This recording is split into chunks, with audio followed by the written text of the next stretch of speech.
Hello dear student, आज हम लोग देखेंगे मॉलिक्यूलर जेनेटिक्स का लेक्चर 9, जिसमें हम लोग देखने वाले हैं एक्सपेरिमेंट्स के बारे में।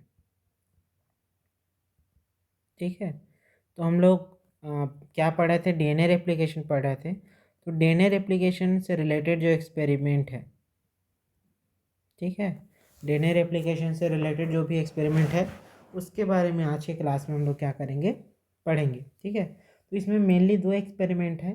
ठीक है, दोनों का आपको अच्छे से याद रखना है। तो पहला एक्सपेरिमेंट देखते हैं। ठीक है, आप लोगों ने बहुत बार पढ़ा होगा। पहला जो एक्सपेरिमेंट है वो है मेसर्सन ने स्टाहल का।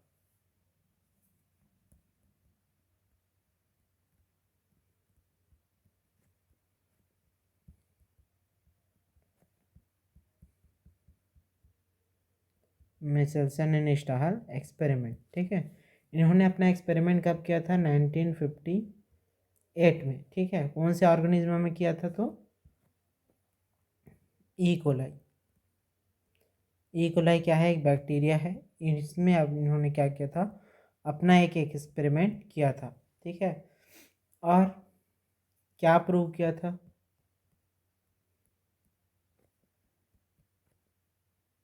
डीएनए रेप्लिकेट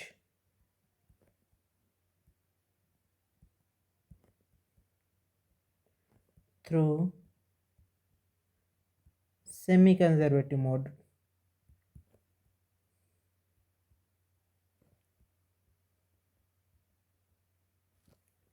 ठीक है, ये उन्होंने क्या किया था? प्रूफ किया था, प्रूफ करके बताया था कि डीएनए अपने आप को कैसे रेप्लिकेट करता है, सेमी कंजर्वेटिव मोड से रेप्लिकेट करता है। ठीक है, अब इन्होंने किया क्या था?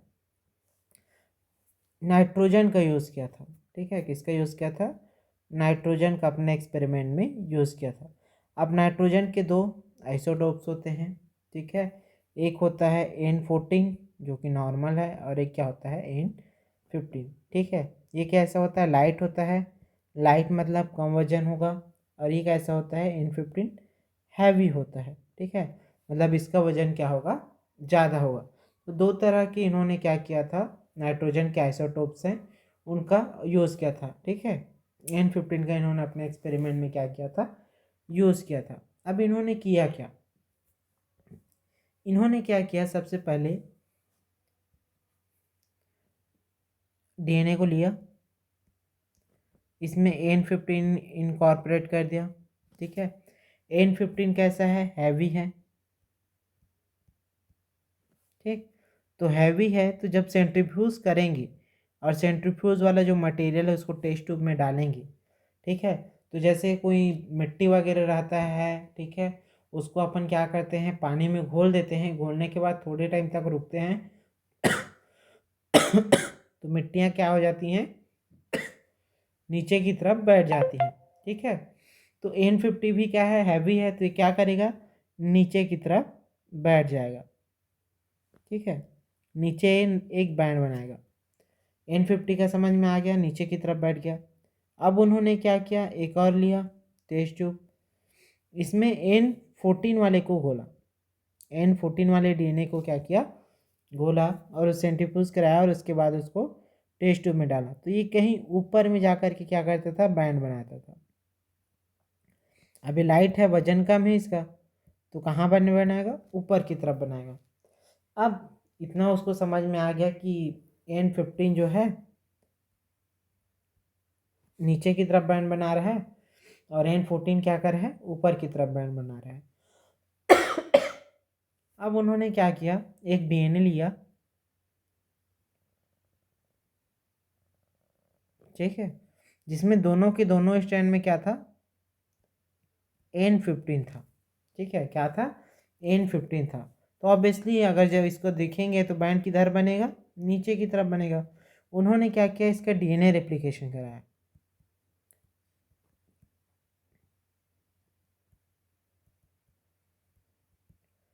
जब डीएनए रेप्लिकेशन होगा तो सेमी कंजर्वेटिव मोड से होगा। तो ये पुराने स्टैंड हो गए, और इसमें क्या आ गए? नए स्टैंड आ गए। ठीक है, पुराना स्टैंड आ गया और नया स्टैंड आ गया। अब देखो ये कैसा कॉम्बिनेशन है? N14 भी है, N15 भी है। यहाँ पे क्या है, N14 भी है, N15 भी है। ठीक है, अब इनको क्या किया, सेंट्रीफ्यूज कराया। इनको जब सेंट्रीफ्यूज कराया तो ये किस तरह से दिखा, ये टेस्ट ट्यूब है, ये इन दोनों की इंटरमीडिएट, यहाँ पे कहीं पे क्या बनाया, बैंड बनाया। ठीक है, यहाँ कहीं पे बीच में इन दोनों के इंटरमीडिएट में उन्होंने क्या किया, अपना बैंड बनाया।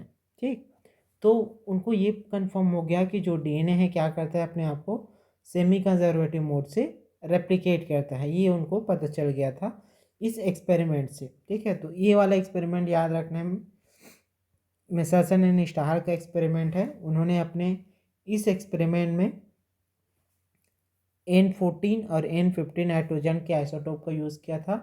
ठीक है, और कौन से ऑर्गेनिज्म का यूज़ किया था, ई कोलाई का। ठीक है, नेक्स्ट हम लोग देखते हैं, नेक्स्ट एक्सपेरिमेंट है दूसरा टेलर का।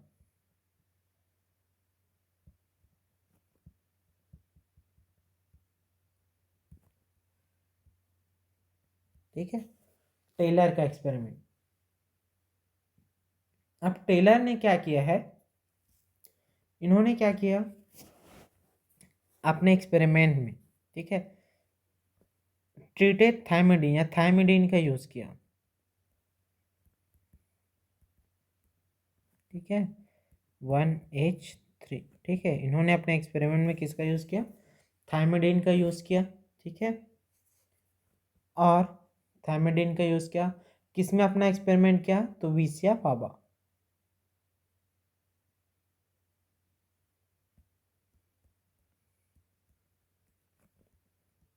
विसिया फाबा में क्या किया, अपना एक्सपेरिमेंट किया। अब इन्होंने क्या किया, ट्रीटेड थायमिडीन को क्या किया, क्रोमोसोम में इनकॉर्पोरेट कर दिया। ठीक है, समझो ये वाला जो है ये क्या है, S3 है। ठीक है, अब हमको पता है कि जब एस फेज आता है तो क्या करता है, क्रोमोसोम अपने आप को रेप्लिकेट करता है। तो ये क्या करेगा, अपने जैसे एक और क्रोमोसोम का, यस बोल सकते हैं, क्रोमोसोम के आर्म का फॉर्मेशन करेगा।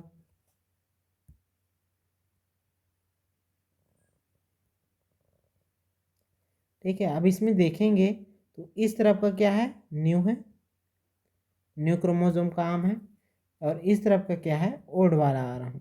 ठीक है, ओल्ड वाला आर्म है। तो इस तरह से उन्होंने देखा कि दो जो है पार्ट में डिवाइड हो जाता है आगे चल के।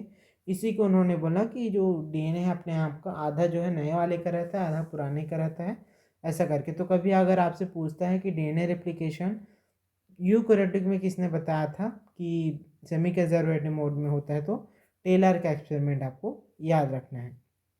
ठीक है, दो एक्सपेरिमेंट हो गए। अब इससे रिलेटेड क्या क्या क्वेश्चन पूछा जाता है, एक एक करके देखते हैं।